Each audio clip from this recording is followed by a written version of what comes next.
You're in the right place. There were women everywhere talking with one another. Some were leaning closely as if they were telling secrets, or maybe they were lovers about to kiss. Trust me. The hostess plucked a mushroom-shaped chip from her own pouch, eyed Evie with something of a sexual nature, then ate it. You're going to love these. The room suddenly seemed to become more vibrant. The darkness was in shadowed layers. The white silk of the women's togas shimmered and floated with their subtle movements. The palpitating music now buzzed in her ears. She tried to shake the confusion away, but it remained. Is this a lesbian show? It's nice to sort of let loose, you know? Having such a beautiful woman think she was attractive made her feel good, valuable. Too bad Adam didn't look at her with the same fervor.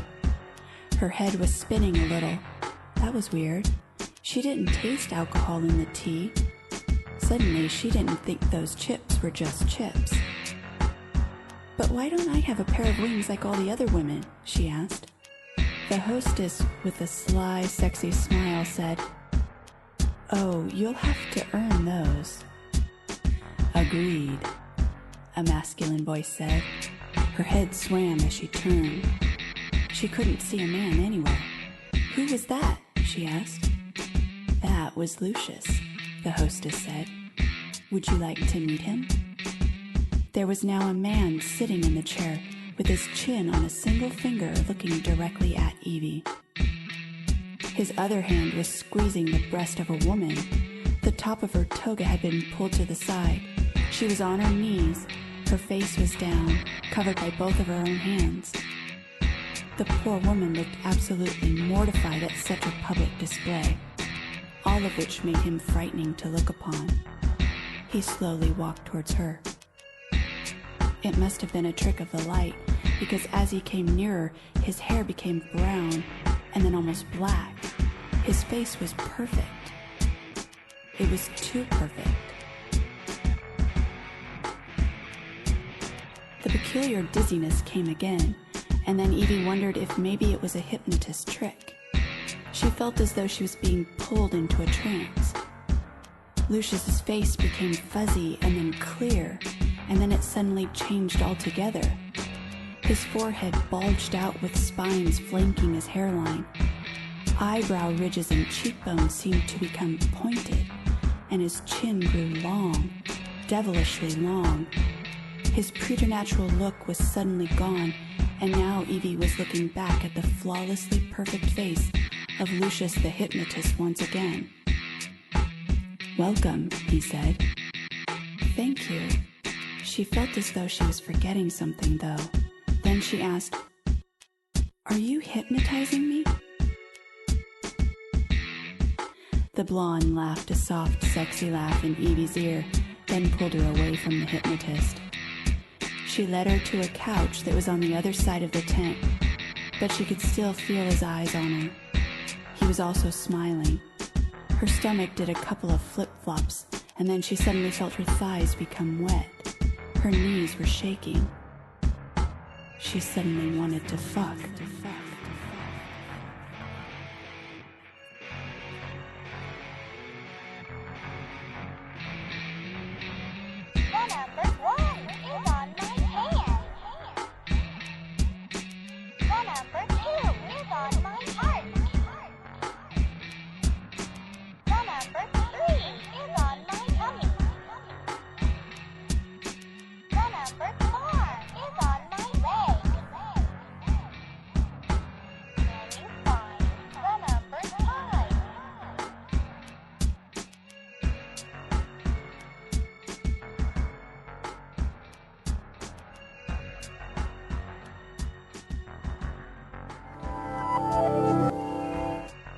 Repeat after me.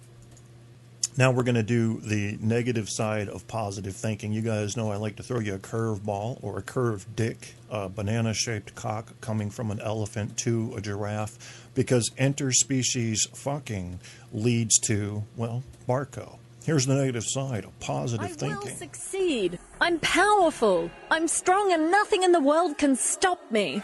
A lot of self-help books tell us to repeat these positive affirmations and visualize success. But research suggests for some of us, these statements can have a negative effect. Visualizing success can actually cause people to fail. In one study, participants with high self-esteem and low self-esteem repeated the phrase, "I'm a lovable person." Researchers then measured their mood and feelings about themselves. They found phrases that seem positive caused people with low self-esteem to feel worse about themselves, and people with high self-esteem only felt slightly better. In a follow-up study, the researchers found that when those with low self-esteem were asked to list negative self-thoughts with positive self-thoughts, their reported mood was better. It relates to the concept of latitudes of acceptance, that messages closer to your position or beliefs are more persuasive than messages far from your position. And messages outside of your latitude of acceptance can just backfire and strongly reinforce your original position. Sometimes our psychology causes bad things to happen to good feedback. For some, thinking, "I will succeed," without considering how, causes a drop in motivation. Another study showed that visualizing success can drain our ambition. Participants were asked to visualize positively or negatively about things like winning an essay competition. Those who visualized positively about their essay-winning prospects reported having less energy than the negative visualization group. And fantasizing positively about the coming week led participants to feel less energized and achieve fewer of their goals. Of course, our individual differences mean we respond differently to self-help techniques. Overall, researchers do suggest using more directed affirmations, saying, "I select good gifts for people," rather than "I'm a generous person." And these positive statements kind of suggest we should only think positive thoughts. Don't ruminate on the bad stuff, but consider that the occasional negative thought could be motivational too. I'm a creative and intelligent person because I subscribe to Braincraft for a new brainy episode every Thursday. Yeah, Braincraft. Go subscribe to them and let them tell you how to think and feel. It's a good point, though. If you block out all negative thoughts, not only do you not have a good picture of reality in your head, but you probably are missing some potential motivators there. Constant negative thoughts, you end up like Barco. You don't want that. Constant positive thoughts, you end up like insert line here. I don't know anybody that thinks positively all the time. So I guess what we'll do, and I wanted to just give you guys a little quick backstory before we go into the freestyle segment, is I sound good on this microphone that some fucking cat sent me. Yeah, I don't know how a cat got a microphone. But so today I found out that on Goodreads, the 4 books I have out for sale, one of my ex-friends, I'm going to call him an ex-friend. You call an ex-wife an ex-wife, I got an ex-friend. RD, this show needs to end before we leave for work. When do you leave for work, RD? I'll try to do my best, man. It's 2:50 amputee mutation right now. RD is a working class hero. You got it. Barco's having a show too. Are you fucking kidding me? He went on to this ex-friend of mine who I only stopped hanging around and talking to because he was too negative. He's too negative.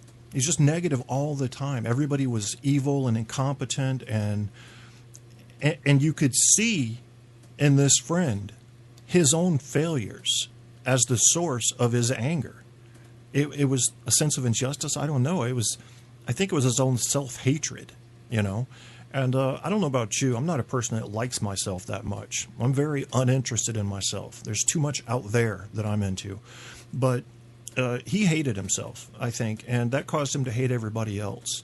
And so he goes on Goodreads and rates all 4 of my books 1 star today. Now, he hasn't read all 4 of my books.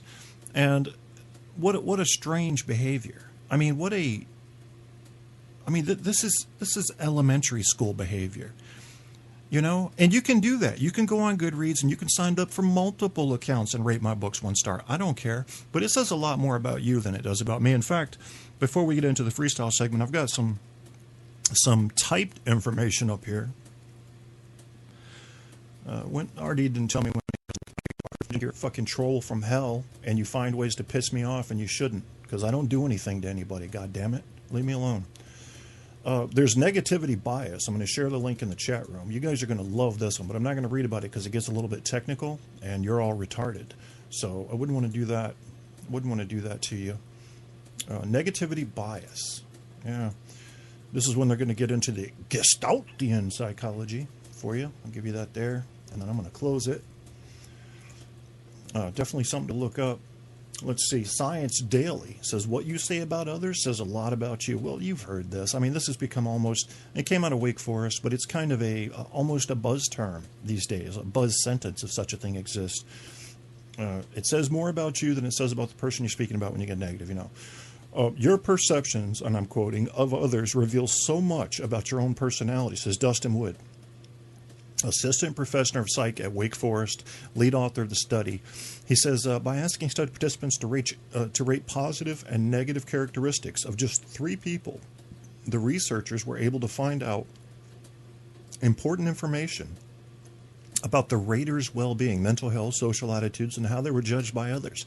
Study appears in the July issue of Journal of Personality and Social Psychology. Peter Harms of University of Nebraska, Samin Vazir of Washington University, St. Louis co-authored the study. The researchers found this. A person's tendency to describe others in positive terms is an important indicator of the positivity of the person's own personality traits. They discovered particularly strong associations between positively judging others and how enthusiastic, happy, kind-hearted, courteous, emotionally stable, and capable a person describes oneself and is described by others.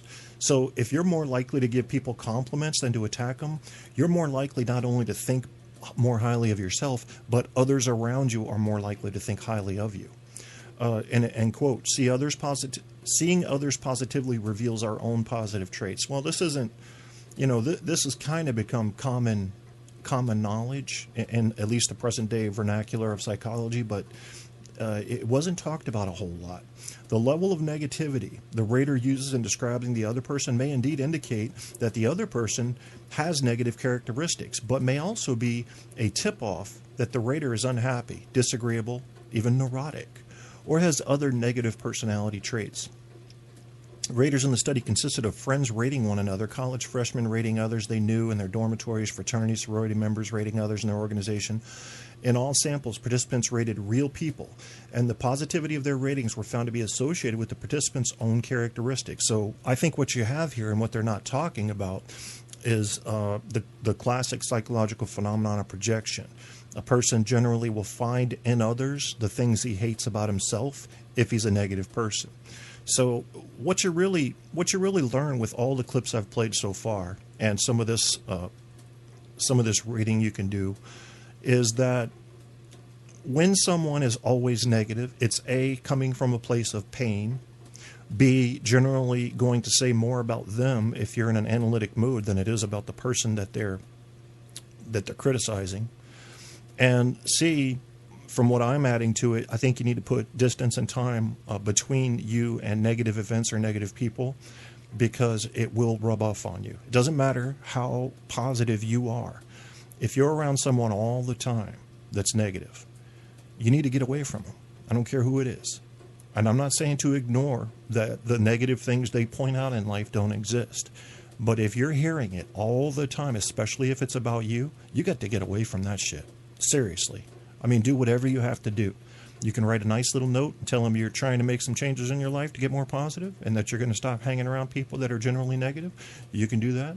And I'm not telling you that the answer here is to go be fucking Mary Poppins with your big pussy hanging out and your umbrella on top, okay?